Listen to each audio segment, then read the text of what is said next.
Hello दोस्तों, नमस्कार। एक बार फिर से स्वागत है आप सभी का आपके अपने परिवार जेएस विजन एकेडमी पर। तो दोस्तों, छात्रावास अधीक्षक परीक्षा की तैयारी के लिए हम लोग प्रैक्टिस सेट लाए हैं और ये हमारा छत्तीसगढ़ सामान्य ज्ञान का पहला प्रैक्टिस सेट होगा। अब देखिए, इसके बाद जो है आपका कंप्यूटर मैथ्स सारे पर जो है मैं आपको प्रैक्टिस कराऊँगा।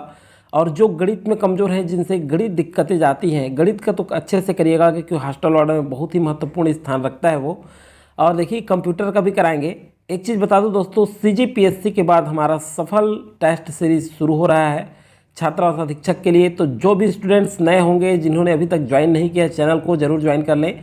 और सीजीपीएससी के लिए जो भी स्टूडेंट्स हमारे चैनल से प्रैक्टिस किए हैं, उनको पता है कि बहुत सारा क्वेश्चन हमारे चैनल से, जो क्वेश्चन आपको प्रैक्टिस कराया गया था, वो पीएससी में पूछा गया था। तो मैं अभी बता दिया आपको कि मैथ्स में जिनको भी दिक्कतें हैं, कोई भी एग्ज़ाम हो, तो मैथ्स का मैं ज़रूर आपको बहुत अच्छे से बेसिकली रूप से कराने वाला हूं। तो चलिए दोस्तों, आज हमारा ये पहला नंबर का प्रैक्टिस सेट है और लगातार अब प्रैक्टिस सेट जारी होगा। आप लोग कंटिन्यू बने रहिएगा। आप लोग से मैं कम्युनिटी में पूछा था और आप लोग बोले थे कि सर, छात्रावास अधीक्षक की तैयारी हम लोग अभी करेंगे, इसीलिए मैं आपके लिए ये वीडियो बनाया हूँ। ये प्रैक्टिस सेट 1 है और लगातार प्रत्येक टॉपिक पर आएगा। कंप्लीट कराऊँगा मैं सारे कोर्स आपका। तो चलिए देखते हैं, किसके शासनकाल में डोंगरगढ़ के जमींदार का विद्रोह हुआ था। ये पहला क्वेश्चन है, किसके शासनकाल में डोंगरगढ़ के जमींदार का विद्रोह हुआ था। तो कैप्टन एडमंड के शासनकाल में। किनके शासनकाल में? कैप्टन एडमंड के शासनकाल में। अब चलिए देखते हैं, ये कैप्टन एडमंड कौन है।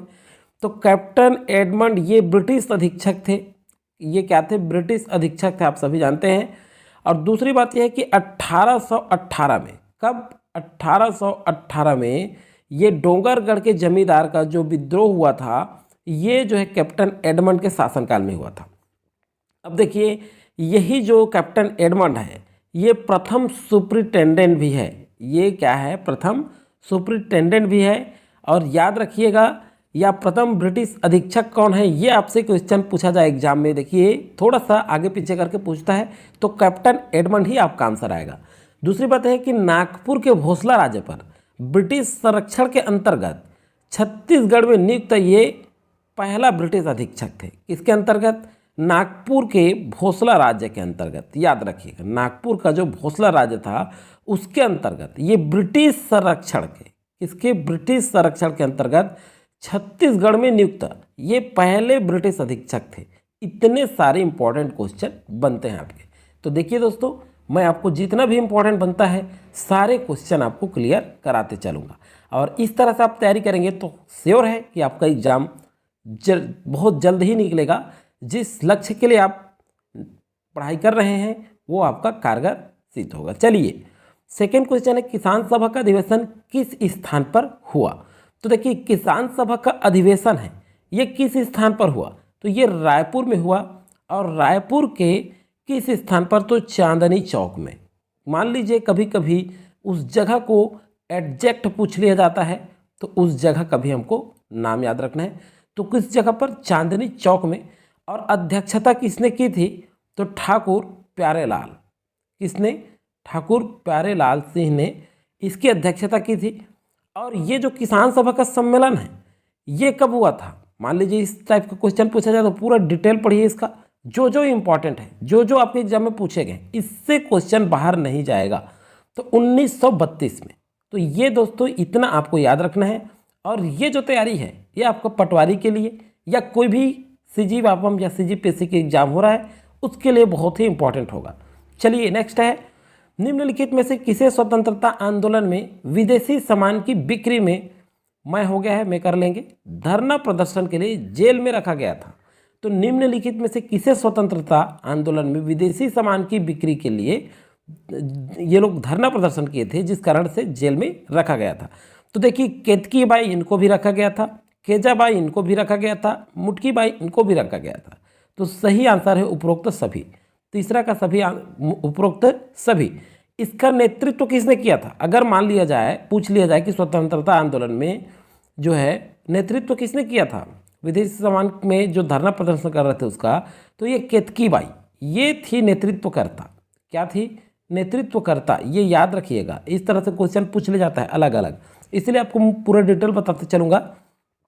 नेतृत्व किसने किया था? केतकी बाई ने किया था। किसने किया था? केतकी बाई। और उसके साथ में केजा बाई, मुठी बाई थे। एक नाम और था, रुक्मणी बाई। एक नाम और था, रुक्मणी बाई, याद रखिएगा। ये रुक्मणी बाई ये जो है ये भी साथ में थी। और इनका जो प्रदर्शन था ये कब? रायपुर में। कहाँ प्रदर्शन किए थे लोग? रायपुर से इनको गिरफ्तार कर जेल भेजा गया था। और 1932 में, कब? 1932 में। कब हुआ था? तो 1932 में, याद रखिएगा। और किन के सामने? तो कीका भाई के दुकान के सामने। मान लीजिए, देखिए ये क्वेश्चन बनता है, कीका भाई इनके दुकान के सामने ये लोग प्रदर्शन किए थे रायपुर में। तो याद रखिएगा, इतने इंपॉर्टेंट फैक्ट बनते हैं इस क्वेश्चन से। नेक्स्ट क्वेश्चन की ओर बढ़ते हैं और नेक्स्ट क्वेश्चन है आपका, ये बहुत इंपॉर्टेंट है। दो चीज़ है, बिलासपुर में वानर सेना का गठन, इसको भी याद रखना है। फिलहाल अभी हम लोग करने वाले हैं रायपुर में वानर सेना का गठन किसने किया था। तो देखिए, रायपुर में वानर सेना का जो गठन है ये किसने किया था? तो यति यतनलाल ने किया था। किसने किया था? सॉरी, ये तो संचालक थे। ये क्या थे? संचालक थे। यति यतनलाल क्या थे? संचालक थे। ये याद रखिएगा इसमें। और इसका आंसर बताने जा रहा हूँ आपको कि रायपुर में वानर सेना का जो गठन था ये जो है बलीराम ने किया था। किसने? बलीराम। कभी कभी बालक बलीराम ऐसे लिखा होता है, तो याद रखेंगे आप लोग, बालक बलीराम ने रायपुर में वानर सेना का गठन किया, जिसके संचालक कौन थे? तो यति यतनलाल थे। अब ये कब हुआ? तो ये 1932 में। ये भी याद रखना है आपको। नेक्स्ट क्वेश्चन की ओर बढ़ते हैं और नेक्स्ट क्वेश्चन है आपका, मराठा कालीन शासन व्यवस्था के अंतर्गत जमींदारों से किस प्रकार का कर लिया जाता था? तो देखिए, मराठा कालीन शासन व्यवस्था के अंतर्गत जमींदारों से किस प्रकार का कर लिया जाता था? तो ये जो है किस प्रकार का कर लिया जाता था? टकोली। किस प्रकार का? टकोली कर लिया जाता था जमींदारों से। और ये जो टकोली कर था ये वार्षिक होता था। क्या होता था? ये वार्षिक होता था। ये याद रखिएगा। अब देखिए, ये जो है शायर जो है, अब देखिए टकोली समझ में आ गया हमको। अब एक चीज़ और है कि कलाली देख लेते हैं। ये आबकारी कर था। ये सभी को याद रखिएगा, बहुत ही इंपॉर्टेंट है। ये क्या था? आबकारी कर था। और ये मादक एवं द्रव्य पदार्थों पर लिया जाता था। आबकारी कर कहाँ से लिया जाता है? द्रव्य पदार्थों पर, जैसे शराब वगैरह, उसमें लिया जाता है। तो ये कलाली जो था, देखिए उस समय ये याद रखिएगा कि व्यक्ति पीता था और बड़ा ही कल्लाई करता था, छत्तीसगढ़ी में कहें तो इस तरह से कलाली, कलाली माने आबकारी, ऐसे याद रखिएगा। चलिए नेक्स्ट क्वेश्चन है आपका, सेवई। कौन सा है? सेवई। तो ये सेवई क्या था? ये अर्थदंड था। ये क्या था? अर्थदंड था या फिर जुर्माना था। अर्थदंड या जुर्माना, तो इसे भी आपको याद रखना है। अर्थदंड था और जुर्माना था। चलिए नेक्स्ट क्वेश्चन की ओर बढ़ते हैं। नेक्स्ट क्वेश्चन है दोस्तों, प्रदेश में कंपनी सरकार के विरुद्ध तीसरा विद्रोह कौन सा था? तो प्रदेश में कंपनी सरकार के विरुद्ध जो है तीसरा विद्रोह कौन सा था? तो देखिए इंपॉर्टेंट है, ये भोपालपट्टनम का जो संघर्ष हुआ था 1795 में। कब हुआ था? 1795 में भोपालपट्टनम का जो संघर्ष हुआ था ये जो है कंपनी सरकार के विरुद्ध तीसरा विद्रोह था। कौन सा विद्रोह था? तीसरा विद्रोह था।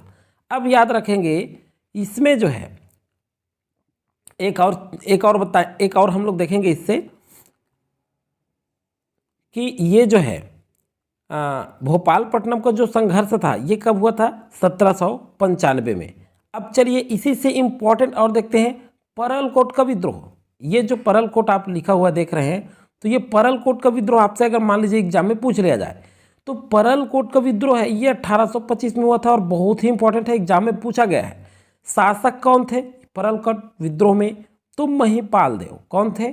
महिपाल देव, याद रखेंगे। महिपाल देव शासक थे और इसका नेतृत्व किसने किया? परलकोट विद्रोह के बारे में बात कर रहे हैं भाई। तो इसके नेतृत्व करता थे गेंद सिंह। कौन थे? गेंद सिंह। तो ये याद रखेंगे, इतना इंपॉर्टेंट फैक्ट याद रखिए, कहीं भी कोई क्वेश्चन नहीं छूटेगा आपसे। तो मैं जितना बताता हूँ शुरू से अंत तक पूरा कंटिन्यू आप देखा कीजिए, क्योंकि क्वेश्चन इसी से ही बनेगा, इससे बाहर कहीं नहीं जाएगा। अब देखिए मेरिया विद्रोह हो गया। कौन सा विद्रोह हो गया? मेरिया। ये मेरिया विद्रोह का कार्यकाल क्या था? तो 1842 से 62 के बीच हुआ। क्या विद्रोह? मेरिया विद्रोह। और इसके नेतृत्वकर्ता कौन थे? तो इसके जो नेतृत्वकर्ता थे ये हिड़मा मांझी थे। कौन थे? हिड़मा मांझी। याद रखेंगे हिड़मा मांझी इसके नेतृत्व करते थे। शासक कौन थे? तो भूपाल देव थे। कौन थे? भूपाल देव। तो याद रखिएगा, देखिए मेरिया विद्रोह 1842 से 62, इसके जो नेतृत्व करता थे मेरिया विद्रोह का ये हिड़मा मांझी, और इसके शासक कौन थे? तो भूपाल देव। बस इतना आपको याद रखना है। नेक्स्ट क्वेश्चन है आपका इसी में, तारापुर विद्रोह कौन सा है? तारापुर विद्रोह। तो ये तारापुर जो विद्रोह है ये 1842 से, याद रखेंगे 1842 से 1854 के बीच हुआ। अब देखिए इसके तारापुर विद्रोह के शासक कौन थे? तो भूपाल देव थे। इसमें भी भूपाल देव थे। देखिए मेरिया विद्रोह में भी भूपाल देव थे, ये दोनों याद रखेंगे। और आपके तारापुर विद्रोह में भी भूपाल देव थे। नेतृत्व किसने किया? तो दलगंजन सिंह ने। किसने किया? दलगंजन सिंह ने किया। और ये जो दलगंजन सिंह थे ये तारापुर परगना के प्रमुख थे, याद रखेंगे, क्योंकि हम लोग तारापुर के बारे में पढ़ रहे हैं। तो ये चीज़ आपको याद रखना है, इतना इंपॉर्टेंट फैक्ट बनता है इस क्वेश्चन में। नेक्स्ट क्वेश्चन है आपका, रतनपुर के महामाया मंदिर का निर्माण हुआ था। तो देखिए रतनपुर के महामाया मंदिर का जो निर्माण है ये देखिए हुआ था, सन नहीं पूछ रहा है, क्वेश्चन इसी तरह से ही घूमेगा। व्यापक में देखिए क्वेश्चन वही रहता है दोस्तों, क्वेश्चन वही रहता है, लेकिन सेट करने वाला ऐसा करता है कि वो सन बाद में पूछा है, थोड़ा सा घुमा के सदी में चला जाता है, हम लोग को यहीं पे दिक्कत हो जाता है। तो इस तरह से आप क्वेश्चन तैयार कीजिएगा। मैं शुरू से ही बता रहा हूँ CGPSC में बहुत सारा क्वेश्चन पूछा गया था, जो स्टूडेंट हमारे चैनल से प्रैक्टिस किए गए थे उन सबको पता है। तो छात्र स्तर शिक्षक में बिल्कुल छोड़िएगा नहीं, अभी जितना मैं तैयारी करा रहा हूँ आपको वो सारे आप करते चलिए, जरूर आपको फायदा होगा। जो कमजोर स्टूडेंट है मैथ्स में वो AK वाईफाई स्टडी चैनल हमारा ही चैनल है जिसमें सर्विस नोटिफिकेशन बताया जाता है। तो ये AK wifi study channel join कर लें, क्योंकि कुछ दिन बाद उसमें मैथ्स बेसिक रूप से बताया जाएगा, एकदम बेसिक रूप से। जिनको कुछ भी नहीं आता वो उस चैनल को ज्वाइन करके रखें, ताकि जब भी मैं मैथ्स का एकदम बेसिकली शुरू करूँ तो आपको क्लियर होता जाए। और बाकी मेन हम लोग मैथ्स इस चैनल में पढ़ेंगे GS विजन अकेडमी में। तो चलिए, रतनपुर के महामाया मंदिर का निर्माण हुआ था, ये कब हुआ था? तो इसका आंसर है दोस्तों आपका 11वीं सदी में। कब हुआ था? 11वीं सदी में। और मान लीजिए आपसे सन पूछा जाए तो 1050 ईस्वी में। कब? 1050 ईस्वी में। याद रखेंगे रतनपुर के महामाया मंदिर का निर्माण किसने किया? और रत्नदेव ने। ये भी आपको याद है, याद रखना है। नेक्स्ट है, तुमान के स्थान पर रतनपुर को राजधानी भी बनाया गया था। तो ये भी याद रखना है आपको। अब ये 11वीं सदी में, ये तो पता हो गया आपको। चलिए नेक्स्ट क्वेश्चन की ओर बढ़ते हैं। और नेक्स्ट क्वेश्चन है, तुमान किस शासकों का राजधानी रहा है? तो तुमान किस शासकों का मतलब किस किस शासकों का ये नाम दिया है? तो कलिंग राज, क्या नाम दिया है?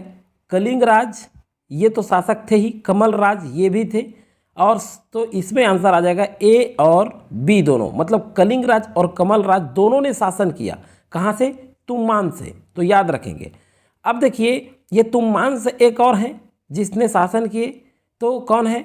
तो रत्नदेव भी इन्होंने शासन किए। यहाँ से तुमान से रत्नदेव ने, तो तीनों लोगों ने शासन किया। किससे?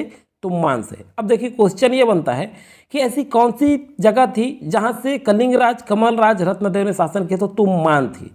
तुमान वो जगह था जहाँ से तीनों ने शासन किया। बहुत इंपॉर्टेंट है, याद रखिएगा। इसी पर्पस में आपको दिया हूँ इस क्वेश्चन को।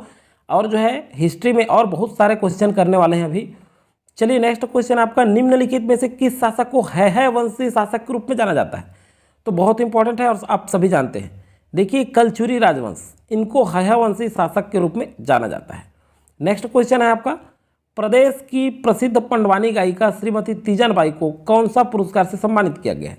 तो इनको पद्मश्री, पद्म भूषण, पद्म विभूषण, ये तीनों पुरस्कार से सम्मानित किया गया है। तो उपरोक्त सभी, ये D आपका यहाँ करेक्ट आंसर हो जाएगा। और ये किससे संबंध रखते हैं? तो लोक कला, पंडवानी गायिका है ये, लोक कला के क्षेत्र। नेक्स्ट क्वेश्चन आपका, निम्नलिखित में से किस राजा का वंशज नागेशिया कहलाया? तो देखिए किस राजा का वंशज जो है नागेशिया कहलाया? तो ये देखिए अलग डिफरेंट टाइप का क्वेश्चन देखने को मिलेगा हमारे चैनल में आपको। ये मुंडा जनजाति, कौन सा? मुंडा जनजाति राजा का जो वंशज था वो नागेशिया कहलाया, याद रखेंगे। चलिए नेक्स्ट क्वेश्चन की ओर बढ़ते हैं। और नेक्स्ट क्वेश्चन है आपका, किस जनजाति द्वारा कृषि स्थल को कघई के नाम से जाना जाता है? किसके नाम से? कघई के नाम से पुकारा जाता है। तो ये कौन सा है? अबुझमाड़िया जनजाति के द्वारा कृषि स्थल को कह रहे हैं, और कृषि जो पद्धति है इसको पेद्दा कहते हैं। क्या कहते हैं, कंफ्यूज नहीं होना है, यही आप लोग पढ़े रहते हैं कि पेद्दा पेद्दा, बड़ा दिक्कत यहाँ पे ये हो जाता है। पेद्दा तो हम पढ़े हैं, लेकिन यहाँ अलग पूछ लिया गया एग्जाम में कृषि स्थल को, इसी तरह से कुछ नयापन देखने को मिलता है। तो दोस्तों इस तरह से चैनल में पहली बार देख रहे होंगे तो सब्सक्राइब कर लीजिएगा, क्योंकि सारे कॉम्पिटिटिव एग्जाम का तैयारी हमारे चैनल के माध्यम से कराया जाता है और आपको बहुत सारे क्वेश्चन एग्जाम में भी देखने को मिलता है। तो दोस्तों इसके बाद जो है मैथ से कभी आएगा तो लगातार कंटिन्यू आप बने रहें, सारे क्वेश्चन को सॉल्व कीजिए। आपको आराम नहीं करना है पीएससी के बाद, क्योंकि जितने बार आप लगातार अभ्यास करते रहेंगे सफलता आपके कदमों में होगी, क्योंकि सफल वही होता है जो लगातार प्रैक्टिस जारी रखता है। चलिए दोस्तों मिलेंगे नेक्स्ट वीडियो में और वीडियो लेकर के, और रोज़ शाम को आपका वीडियो जारी होगा। आप अलर्ट रहिएगा, कोई समस्याएं आती है तभी वीडियो नहीं बन पाएगा, अन्यथा आपको रोज़ प्रैक्टिस कराया जाएगा। चलिए मिलेंगे नेक्स्ट वीडियो में, तब तक के लिए थैंक यू, जय हिंद जय भारत।